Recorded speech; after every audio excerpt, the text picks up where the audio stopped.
Comment traiter la dépression de façon naturelle? N'oubliez pas que l'exercice est très important pour soulager les états dépressifs. En plus de nous sentir mieux physiquement, nous produisons des endorphines qui nous aident à combattre la tristesse.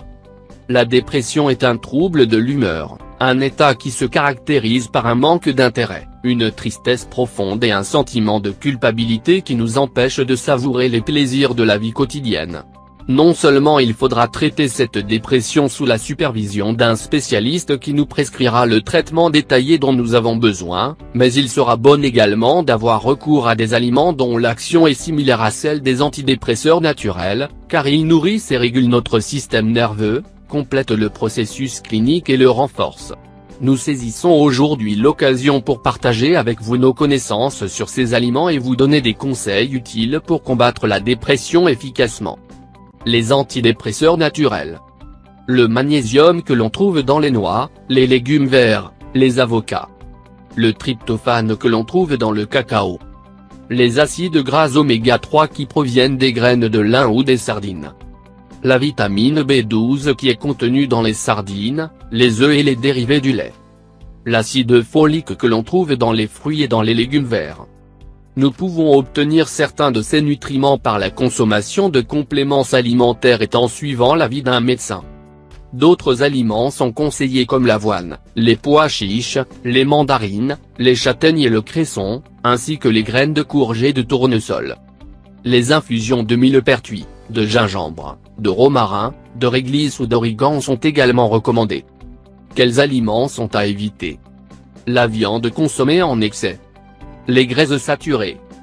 L'aspartame, un édulcorant artificiel. Les colorants artificiels. Le sucre blanc. Les sucreries. Les boissons industrielles. L'alcool. Le café. Le thé noir. De même, nous pouvons tirer profit par l'odorat et par la peau des bienfaits antidépresseurs et sensoriels des huiles essentielles suivantes. Origan. Lavande. Camomille. Bergamote. Géranium. Jasmin. Citron. Bois de santal. Mandarine. Mélisse. Orange. Néroli. Petite grain. Pamplemousse. Sauge esclarée. Verveine citronnelle. Ylang-ylang. On peut les sentir et se laisser guider par son intuition. Une fois l'huile choisie, on peut l'utiliser soit en se servant d'un diffuseur aromatique, soit en la mélangeant à une crème hydratante que l'on appliquera, par exemple, sur les vêtements. Traiter les émotions. Selon certains thérapeutes, dans la plupart des cas de dépression, il est nécessaire de chercher l'origine du problème, car elle est souvent déclenchée par un conflit. La personne affectée fait peut-être les choses à contre-cœur, ou peut-être a-t-elle accumulé de la rage ou de la tristesse qu'elle a ensuite refoulée. Pour traiter ces problèmes émotionnels, nous recommandons l'homéopathie et les fleurs de bas, car elles n'ont ni contre-indication ni effet secondaire, et les personnes de tous âges peuvent les utiliser. Quelques conseils pratiques. Les déséquilibres psychiques sont de plus en plus fréquents, même chez les jeunes. On considère actuellement que l'une des causes possibles pourrait être le manque de contact avec la nature. La couleur verte est un agent équilibrant naturel et les expositions au soleil sont indispensables, particulièrement lorsque l'on ne se sent pas bien. Certaines personnes ressentent ce besoin de manière intuitive, mais nous en avons en fait tous besoin.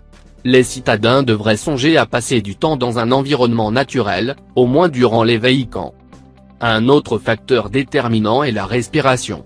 De nos jours, nous respirons juste ce qu'il faut pour survivre, mais chaque cellule de notre organisme a besoin d'oxygène, et en ne le lui apportant pas, nous la soumettons à une situation de stress. Il est important d'apprendre à respirer correctement et pour y parvenir, il est possible de suivre l'une des thérapies appropriées, yoga, tai chi, anti-gymnastique, Feldenkrais. Une autre façon d'améliorer sa respiration est de produire des endorphines, qui sont les hormones du bonheur, et de faire de l'exercice régulièrement. Beaucoup de gens pensent que l'exercice ne sert qu'à maintenir un poids adéquat, mais l'être humain a toujours fait de l'exercice, autrefois pour survivre et aujourd'hui davantage pour répondre à certains critères, mais en définitive, le principal est d'en faire.